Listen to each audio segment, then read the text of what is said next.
사랑합니다. 주일 저녁 7시에 여기에 계신다는 의미는 신앙이 있다는 말이겠죠?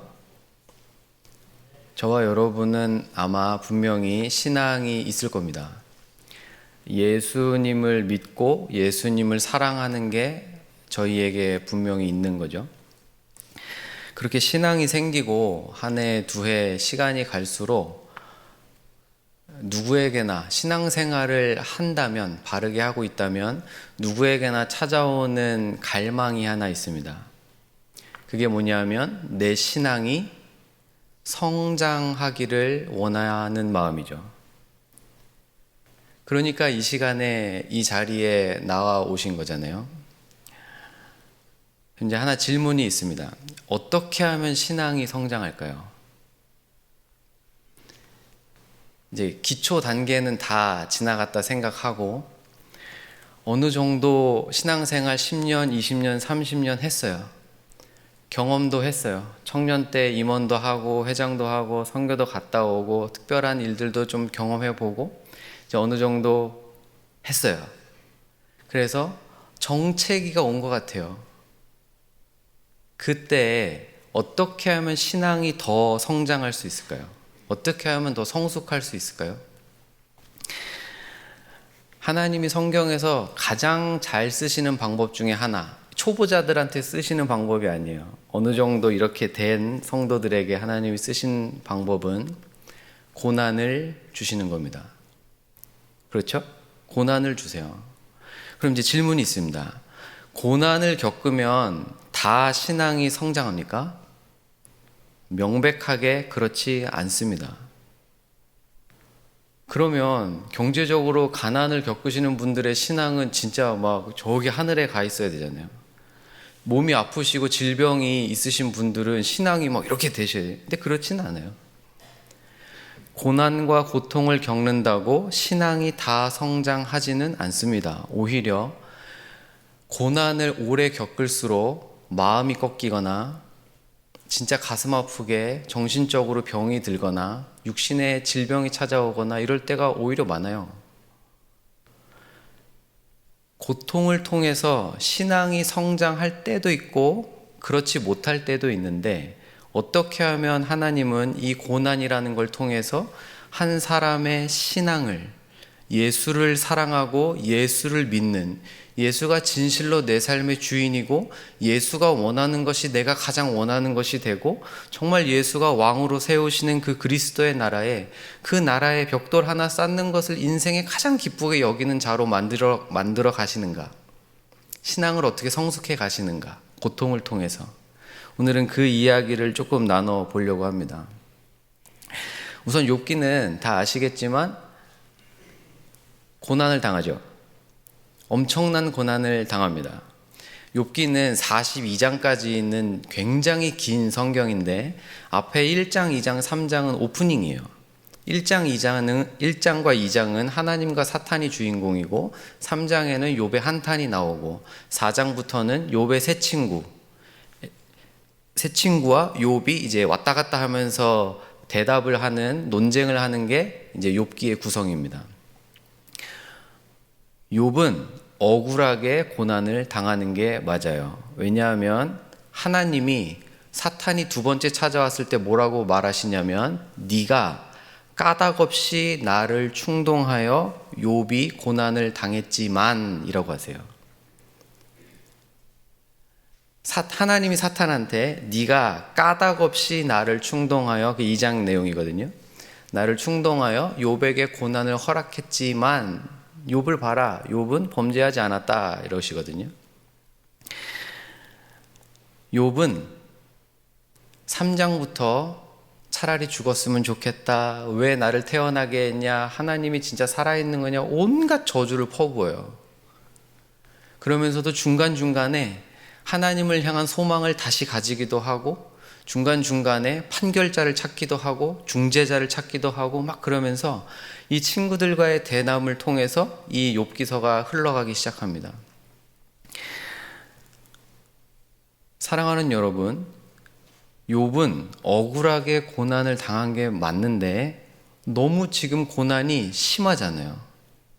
자식이 다 죽고 어마어마하게 동방의 제일 가는 거부였던 이 사람이 정말 길바닥에 나앉고 육신을 제대로 가눌 수 없을 정도로 몸에 질병이 생기고 사람이 당할 수 있는 고난을 한 번에 진짜 다 당하면서 동방의 의인이었던 정말 아름답고 존귀한 한 인물이 완전히 나락으로 떨어지는 걸 진짜 본인이 경험을 하고 있는 겁니다.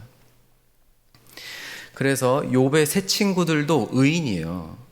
그러니까 친구가 힘들다는 소식을 듣고 와서 7일 동안이나 금식하면서 같이 있어주는 거죠. 여러분 7일 금식해 보셨습니까? 7일 동안 말 안 하고 계셔 보셨어요? 내가 힘들어서가 아니라 내가 사랑하는 사람 때문에 7일을 그렇게 같이 아파해 줘 보신 적이 있으십니까? 쉽지 않을걸요? 근데 지금 3명이나 욥에게 그 친구가 와서 그렇게 해주고 있는 거예요. 근데 그 기간이 끝나고 이 친구들이 욥을 위해서 이야기를 해줍니다. 욥아, 네가 무언가 죄를 졌으니까 이런 일이 벌어지지 않았겠냐. 빨리 회개했으면 좋겠다.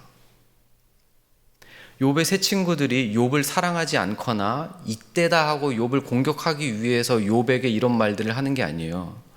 정말 욥을 사랑하는 마음으로 욥을 위해서 아마 네가 알지 못하는 죄가 있을지 몰라. 어쩌다가 네가 실수로 말의 죄를 지었을지 몰라. 근데 욥이 뭐라고 대답하냐면 나는 말 한마디, 나는 눈동자 하나, 나의 생각 하나 범죄하지 않았다 라고 대답합니다. 그러니까 욥은 정당한 거예요. 아무리 생각해도 친구들이 말하는 기준을 내가 어긴 게 없어요. 그렇게 엘리바스, 빌다, 소발 이 세 친구들이 말하면 대답하고 이거를 몇 번을 반복하다가 이제 마지막 욥의 대답 장면이 이 장면입니다.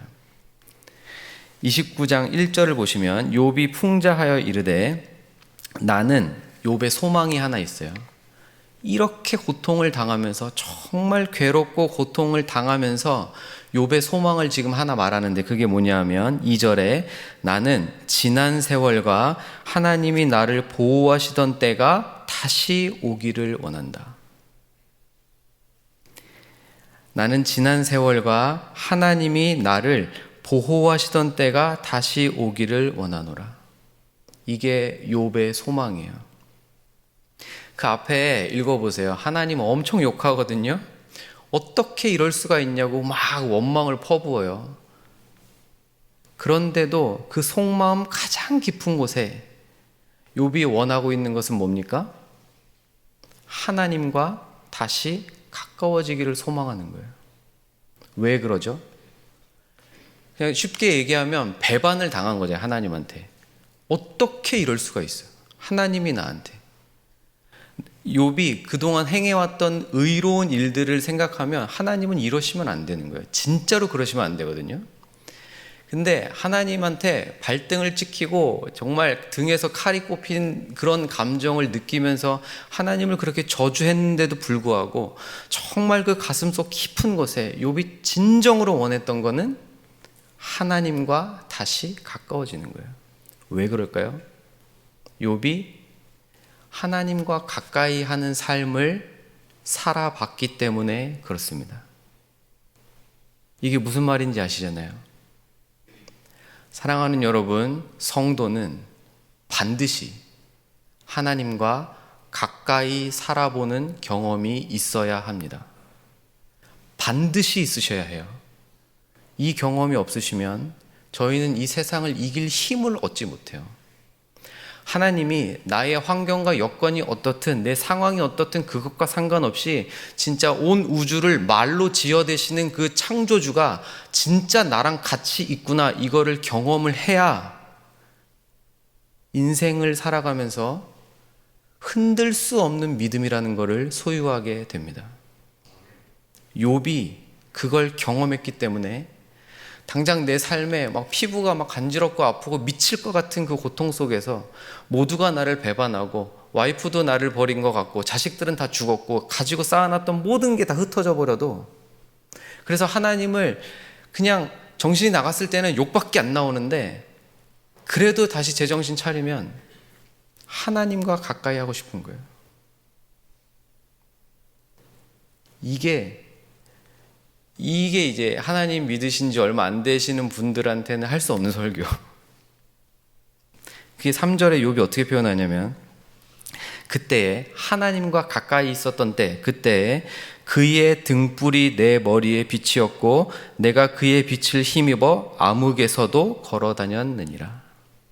성도는 인생의 암흑을 만났을 때도 넘어지지 않고 일어서서 걸어 나갈 수 있는 사람들입니다. 사람은 어두움을 만나면, 빛이 없이 어두움을 만나면 두려움이 너무 당연한 거잖아요. 그 자리에 우선 멈춰 서는 게 본능이잖아요.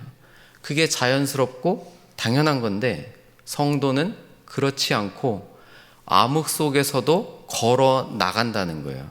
어떻게 그럴 수 있죠? 전능자가, 여호와가, 하나님이 내 머리에서 빛을 비춰주신다는 거예요. 이거를 욥이 경험을 해봐서, 진짜 욥이 뭐 처음부터 태어날 때부터 금수저 물고 태어나가지고 어려움은 한 번도 안 당해봤겠습니까? 그렇지 않을 거예요. 욥도 인간인데 힘든 거 많이 겪어봤겠죠. 어려운 거 많이 고생도 해봤겠죠. 배반도 당해봤겠고 우리가 경험했던 거 똑같이 경험했을 거예요. 암흑처럼 힘든 시간 만났을 텐데 그때마다 욥이 경험한 게 뭡니까? 내 머리 위에서 하나님이 빛을 비춰주시더라. 그거를 한 번, 두 번, 세 번, 몇 번 경험하고 나니까 하나님이랑 같이 산다는 게 이런 거구나. 그래서 지금 저기 밑바닥에 진짜 땅을 뚫고 들어가 앉아 있는데 그럼에도 불구하고 가장 원하는 게 뭐야 물어보면 다시 하나님과 같이 있고 싶어. 이게 욥의 소망인 거예요. 사랑하는 성도 여러분, 저와 여러분도 이런 경험을 다 했을 줄 믿습니다. 하나님이 내 삶에 강권적으로 역사하셨던 순간들을 다 경험해 보셨을 줄 믿습니다. 근데 오해하시면 안 돼요. 이거가 무슨 기적을 체험해 봤냐 이런 얘기가 아니에요. 뭐 놀라운 일을 경험해 봤냐 그런 거 아니에요. 제가 살면서 경험했던 가장 큰 기적은 20살 때 낙도 선교 갔을 때였습니다. 물론 제가 주인공은 아니었는데 막내가 아니어서 낙도 선교 가면 전통이 있어요. 처음 낙도 선교를 간 사람들 중에서 가장 막내가 먹고 싶은 걸 첫날 얘기해요. 그러면 하나님이 그 선교 기간에 반드시 그걸 먹여주신다는 거예요. 그게 전통이거든요. 근데 제가 20살 때 21년 전이네요. 21년 전에 낙도 선교를 갔는데 그 섬 진짜 전기 제대로 안 들어왔어요. 화장실 한 거의 다 푸세식이었어요. 그런 진짜 오지 낙도였거든요. 거기에 진짜 사형리 하나 들고 가면 진짜로 그때 염전 노예가 계시는 섬들, 그런데 가봤는데 그때 막내가 첫째 날 형들이 막 먹고 싶은 거 얘기해, 빨리 얘기해, 막 부추기니까 이 막내가 크림빵이 먹고 싶어요 그랬어요. 형들이 야씨 말을 하려면 좀 큰 걸 얘기해야지 뭐 크림빵이 뭐냐 그래서 막 4일 5일 지나갔어요. 마지막 날 이제 집에 가는 길이에요. 공항에 배를 타러 가는 길이에요, 항구에. 근데 크림빵 못 먹었어요. 에이씨 뭐 한 20분 뒤면은 이제 항구 도착하는데 야 오늘은 아닌가 보다, 이번에는 아닌가 보다. 항구에 거의 다 도착했는데 앞에 그 1톤짜리 트럭, 그 택배 아저씨 같은 그 트럭, 갑자기 앞에 가던 차의 문이 탁 열리더니 크림빵이 쏟아졌어요. 여러분 이건 우연입니까? 기적입니까? 우연이에요. 그 우연이죠. 그냥 우연이죠. 근데 그 트럭 뒤에 봉고차를 타고 가고 있던 저희들에게는 뭡니까? 하나님이 창세전부터 1초 하나 안 틀리고 거기 계산해 놓으셔서 그분을 거기로 운전하게 해가지고 그 문고리를 헐겁게 하셨는지 뭐 새가 치고 갔는지 모르겠지만 하여튼 그때 그게 딱 열리게 하셔가지고 배 타기 5분 전에 크림빵을 쏟아주셨어요. 그게 제 인생에서 경험한 가장 큰 기적이에요. 이런 걸 경험하라는 얘기가 아닙니다. 그거 경험하면 신앙이 막 이렇게 좋아집니까? 아니에요. 그거 며칠이나 가겠어요, 그게. 아무것도 아니에요. 아무것도 아니에요. 욥이 경험한 건 뭡니까? 암흑을 지나가는데 머리에서 빛을 비춰주신다는 이런 건 도대체 뭡니까? 그걸 욥이 어떻게 표현하냐면 12절부터 표현해 주는데, 자기가 과거에 어떻게 살았냐면 12절, 이는 내가 어떻게 살았느냐면 부르짖는 빈민과 도와줄 자 없는 고아를 내가 건졌다. 13절, 망하게 된 자도 나를 위하여 복을 빌었고, 왜냐하면 도와줬으니까.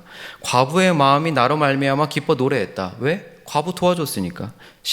14절, 내가 의의를 옷으로 삼아 입었으며 나의 정의는 겉옷과 모자 같았느니라. 나는 맹인의 눈도 되고 다리 저는 사람의 팔도 되고 빈궁한 자의 아버지도 되며 내가 모르는 사람의 송사도 도와주는 거예요. 불의한 자의 턱뼈를 부수고 노획한 물건을 그 이새에서 빼앗았느니라. 이게 어떤 삶입니까? 남을 위해 사는 거예요. 하나님이 나와 함께 계신다는 삶의 증거는, 하나님이 성도의 머리 위에서 빛을 막 비춰주고 계신다는 그 삶의 증거는 뭘로 나타나냐면, 기적이나 우리가 흔히 생각하기 쉬운 그런 것들로 나타나는 게 아니라 나랑 상관없는 사람을 도와주는 삶으로 나타나는 겁니다. 맹인의 눈이 되어주는 삶으로 나타나는 거예요. 다리 저는 사람의 다리가 되어주는 삶으로 나타나는 거예요. 그게 하나님이 나와 함께 하신다는 삶의 증거예요. 명확한 증거, 아무도 흔들 수 없는 증거. 하나님이 나와 함께하고 계셔. 욥은 무슨 태어날 때부터 바보로 태어나서 다른 사람들 돕고 삽니까? 그렇지 않아요. 우리랑 똑같은 사람일 텐데. 근데 욥은 어떻게 이렇게 삽니까? 하나님이 그렇게 살 때 기쁨을 부어주시는 거예요. 하나님이 다른 사람들의 맹인의 눈이 되어 살 때, 다리 저는 자 다리가 될 때, 모르는 사람조차도 도움이 필요할 때 도움을 주는 그 삶을 살면 하나님이 욥의 마음에 기쁨을, 정말 하나님의 하늘에 하나님만이 부어주실 수 있는 그 기쁨을 욥의 마음에 부어버리시는 거예요. 그걸 경험하니까 가장 원하는 게 뭐예요? 하나님과 같이 사는 거예요. 지금 내 모습이 진짜 깜깜한 암흑 같은 인생이어도 정말 원하는 거, 다시 하나님과 함께 있고 싶어요. 5절 보시면 욥이 이렇게 표현합니다. 지금 자신의 상황을 이렇게 말해요. 그때에는 전능자가 아직도 나와 함께 계셨으며. 그러니까 과거에는 전능자가 나랑 같이 있었다는 걸 너무 절절하게 느낀 거예요. 자기가 생각해도 이해가 안 될 만큼 남을 돕고 사는데 그게 그렇게 행복한 삶으로, 하나님이 그러니까 복을 더 주시고, 받은 복에 감사해서 더 베풀면서 살다가 하나님이 복을 더 주시고, 이 관계가, 하나님과의 관계가 전능자가 내 옆에 계시다는 것, 이 삶을 1년, 2년, 3년 얼마나 살았는지 모르겠지만 어느 정도 일정 기간이 지나자 흔들리지 않는 믿음을 가지게 되는 겁니다. 근데 이제 5절 보시면 전능자가 아직도 나와 함께 계셨는데, 그럼 지금은 전능자가 나랑 같이 안 계시는 것 같다는 거죠. 이제 요게 문제인데, 이제 본론입니다. 질문이 하나 생겨요. 욥이 지금 과거에는 그렇게 의인답게, 멋지게, 아름답게 성도의 삶을 살았어요. 그게 진짜 성도의 삶이거든요. 거룩할 성자의 무리도, 거룩한 무리의 삶이에요. 그렇게 성도다운 삶을 욥이 살았을 때 전능자가 함께 있었다는 걸 느꼈는데, 그래서 흔들리지 않는 믿음을 가졌는데, 지금은 흔들리지 않는 믿음은 여전히 있는데 전능자가 같이 계시지 않는 것 같은 거예요. 신앙생활 10년, 20년, 30년 이런 순간이 오지 않습니까? 나의 신앙생활은 좋은 습관을 따라 계속 유지가 되고 있고, 때로 말씀을 통해, 기도를 통해, 찬양을 통해 은혜도 받는데 전능자가 나와 함께 계시지 않는 것 같은 질문이에요. 욥이 지금 이렇게 저 아래에 있는데 하나님은 뭐 하고 계시는 겁니까? 하나님은 진짜 욥을 보지 않고 계십니까? 하나님은 진짜 지금 욥이 말하는 것을 안 듣고 계십니까? 그렇지 않죠. 하나님은 욥의 말 한마디를 안 놓치고 듣고 계세요. 그걸 어떻게 하냐면 이제 뒤에 38장부터 하나님이 나타나셔서 욥에게 막 그냥 대답들을 쏟아주시는데 그때 다 욥이 했던 말들을 막 이렇게 반박하시는 거예요. 욥과 욥의 친구들은 바른 신앙을 가진 거 맞아요. 그리고 의로운 삶을 살려고 애쓴 사람들이 맞아요. 근데 지금 핵심은 뭐냐면 가장 그냥 쉽게 요약하면 이겁니다. 욥은 죄를 짓지 않았어요. 자기가 생각할 때 자기는 죄를 짓지 않았어요. 근데 욥의 친구들은 지금 결과를 보니, 현상을 보니 이건 누가 봐도 하나님이 치신 건데, 야, 너를 위해 진짜 하는 말이야. 너 혹시 진짜 죄 지은 거 없어? 진짜 부지 중에 지은 거 아니야? 혹시 네가 모를 때 한 거 아니야? 이게 욥과 친구들의 신앙이에요. 이거 바른 신앙이에요. 이게 율법이에요. 행한 대로 거두시는 게 하나님이 이 세상을 운영해 가시는, 섭리해 가시는 가장 중요한 법칙이잖아요. 뿌린 대로 거두는 것, 원인과 결과거든요. 욥아, 네가 잘못했으니까 저주를 받았겠지. 원인과 결과예요. 바른 신앙 맞습니다, 이거. 근데 그 다음이 어려워요. 이래서 욥기가 이제 기가 막힌 책이 되는 거예요. 하나님이 욥한테 대답을 해주시기 시작하는데 욥이 그동안 하나님께 퍼부었던 질문들, 그동안 막 쏟아냈던 그 원망들에 하나님이 답을 하나하나 해주시는데 뭐라고 답을 하시냐면, 질문은 하나님 왜 이러신 겁니까? 나는 죄 지은 게 없는데요. 막 이렇게 질문을 엄청 쏟았는데 하나님이 대답을, 너 내가 빛을 만들 때 거기 있어 봤냐? 너 내가 바람을 불게 만들 때 바람이 어디로 가는지 너 알아? 막 이렇게 대답을 해요. 그러니까 하나님이 대답을 지금 창조로 대답을 하고 계세요. 이게 뭔 뚱딴지 같은 대답입니까? 하나님, 내 인생이 왜 이렇게 힘듭니까? 나는 죄 지은 게 없는데 왜 나의 인생의 결과가 이렇죠? 이거를 묻고 있는데 하나님이 거기에 대한 대답을 창조로 대답을 하신다고요. 원인과 결과로, 원인이 이거니까 답을 주세요 이렇게 물었는데 원인과 결과 답을 주시는 게 아니라 갑자기 창조를 얘기하세요. 이게 무슨 말이죠? 창조의 원인이 뭐예요? 창조의 원인이 있습니까? 창조는 어떻게 원인이 발생해야 창조라는 결과가 나와요? 창조는 원인이 없어요. 창조는 하나님이 하시고 싶어서 하신 거예요. 이걸 신학적으로 표현하면 하나님의 사랑이 넘쳐 흐른 결과가 창조예요. 하나님의 지극히 높으신 그 사랑이 흘러 넘친 그 결과가 창조라는 거예요. 원인이 없어. 구원은 뭡니까? 구원도 똑같아요. 창조랑. 이유가 없어. 구원해 줄 이유가 없고 구원해 줄 가치가 없고 자격이 없는 사람들을 구원하시는 거예요. 왜요? 똑같아. 하나님의 사랑이 흘러 넘친 그 결과가 구원이에요. 지금 욥을 어느 자리에까지 끌어올리고 계시냐면 여전히 원인과 결과, 바른 신앙이지만 그 단계에서 하나 더 끌어올리시는 거예요. 원인이 없는 신앙의 단계로 끌어올리고 계시는 거예요. 은혜가 뭐죠? 은혜? 자격이 없는 자에게 값없이 주시는 하나님의 사랑. 자격, 조건, 원인, 그게 없는데 값없이 주시는 하나님의 사랑. 이걸 욥에게 지금 알게 하시기 시작하는 겁니다. 그래서 요거는 한번 찾아봤으면 좋겠는데 욥기 40장 보시면 하나님이 막 욥에게 창조로 대답하시는 장면이거든요. 그 중에 진짜 멋있는 장면 말씀이 하나 나오는데 40장 10절에서 14절까지입니다. 요거는 한번 밑줄 거두시고 나중에 한번 묵상해 보셔도 좋을 것 같아요. 욥기 40장 10절에서 14절 제가 읽을게요. 너는 위엄과 존귀로 단장하며 영광과 영화를 입을지니라. 너의 넘치는 노를 비우고 교만한 자를 발견하여 모두 낮추되 모든 교만한 자를 발견하여 낮아지게 하며 악인을 그들의 처소에서 짓밟을지니라.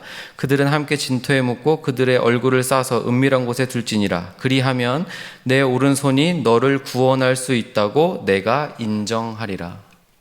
욥 지금 혼내시는 장면이거든요. 막 창조 설명하시면서 욥아, 네가 지금 내 앞에서 의롭다고 하니?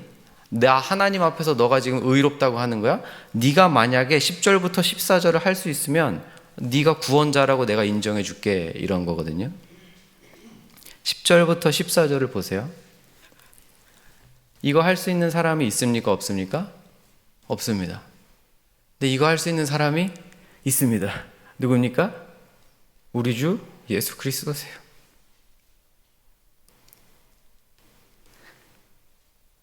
너는 위엄과 존귀로 단장하며 영광과 영화를 입어라.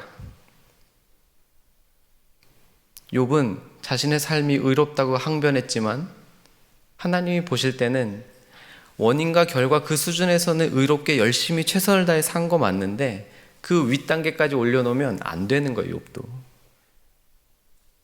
원인이 없이 그냥 끝없는 하나님의 그 사랑의 단계까지 올라오면 사람의 삶으로는 의를 이룰 수가 없는 거예요. 그래서 요구하십니다. 네가 이렇게 할 수 있으면 너가 너의 삶을 구원할 수 있다고 내가 인정해 줄게. 근데 욥이 그럴 수 없거든요. 근데 이걸 이 땅에 오셔서 해 주신 분이 계십니다. 우리 주 예수 그리스도세요. 그래서 이 묘사는 예수님을 묘사하는 장면입니다. 지금 구약에 예수님이 오시기 대략 한 3,500년 전에 욥한테 구원자가 어떤 분이신지를 가르쳐주고 계시는 거예요. 사랑하는 여러분, 이제 말씀을 정리해 볼게요. 성도는 반드시 경험해야 되는 삶이 있습니다. 그게 뭐였습니까? 하나님과 같이 살아보는 거예요. 하나님과 같이 살아봐야 돼요. 그래서 인생에 암흑이 왔을 때 진짜로 하나님이 빛을 비추시면 암흑 가운데서도 인생을 걸어갈 수 있구나, 이걸 경험해 봐야 돼요. 그래야 뭐가 생긴다? 흔들리지 않는 믿음이 생긴다. 고난 가운데, 유혹 가운데 다시 엎어지고 넘어지고 완전히 박살이 나는 그 순간에도 흔들리지 않는 그 믿음, 그 마음속 가장 깊이 생기는 그거, 가장 원하는 게 뭐예요? 하나님과 함께 있고 싶은 거. 그게 생겨야 신앙이 한 단계 더 성숙해 가는 거예요. 한 가지가 더 있습니다.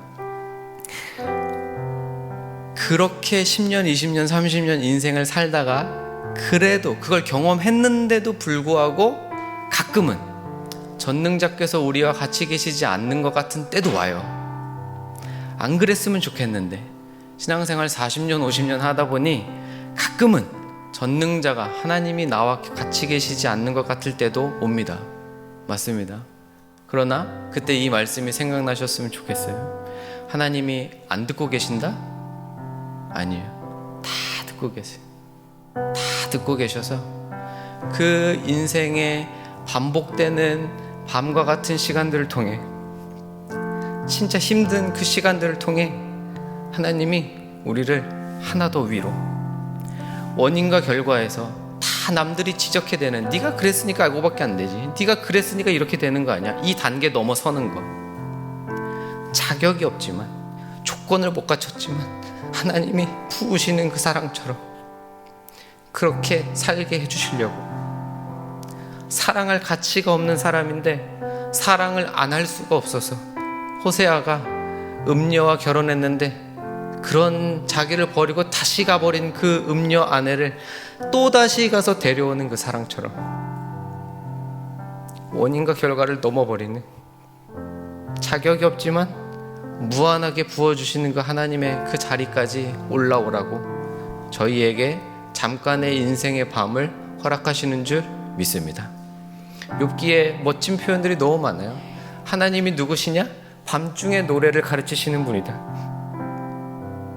욥이 나중에 고백합니다. 내가 그전에는 귀로만 들었는데 이제는 눈으로 볼 수 있게 되었습니다. 창조의 자리까지 끌어올리시기를 원하시는 하나님, 자신의 아들, 딸들을 반드시 그 세상 수준이 아니라 하나님의 백성 자리까지 끌어올리시기를 원하시는 하나님, 그걸 위해서 가끔은 저희에게 인생의 밤을 허락하시는 줄 믿습니다. 그러나 기억하십시오. 흔들리지 않는 믿음을 가진 사람한테 하세요. 예수가 누군지 진짜로 아는 사람들한테, 인생의 암흑 만났을 때 빛 받아본 사람들한테, 저와 여러분이 지금 혹시 그런 시간을 겪고 계시다면, 하나님이 나를 창조의 자리까지 올리려고 하시는구나, 하나님이 나를 이제 하나 더 껍을 벗어내려고 하시는가 보다, 이 믿음 가지시고 밤에 노래를 가르치시는 분이라는 이 믿음 가지시고 잘 견디시고 승리하셔서 하나님 앞에 존귀한 자, 아름다운 내 자녀라 라는 칭호를 받는 저와 여러분이 되었으면 좋겠습니다.